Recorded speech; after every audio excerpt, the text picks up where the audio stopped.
लोकसभा और राज्यसभा संपर्कित विषय जानिबा। राज्यसभा यह एक स्थायी सभा। लोकसभा जमी यह एक स्थायी सभा नुहे, यार कार्यकाल 5 वर्ष। राज्यसभा यही सभा दिल्ली ठारे अछि, लोकसभा यही सभा दिल्ली ठारे अछि।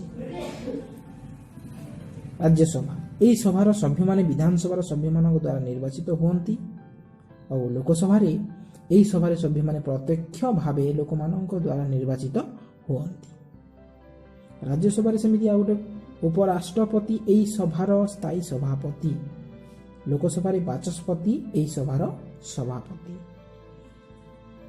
राज्यसभा पुणी मोट सभ्य संख्या 250, एथिरु 12 जन को राष्ट्रपति मनोनीत करती और लोकसभा मोट सभ्य संख्या 545।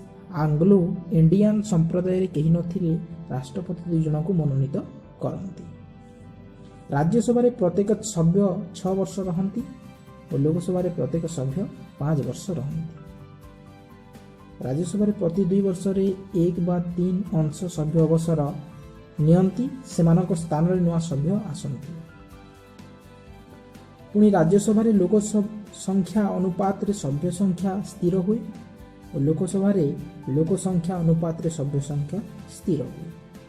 राज्यसभा ओडिशार सभ्य संख्या होची 10 और लोकसभा ओडिशार सभ्य संख्या होची 21। धन्यवाद। एमिति नुआ नुआ अपडेट एजुकेशन विषय जानिबा पाई आम यूट्यूब चैनल को सब्सक्राइब करंतु। SNB education knowledge YouTube channel को लाइक करंतु, शेयर करंतु, सब्सक्राइब करंतु।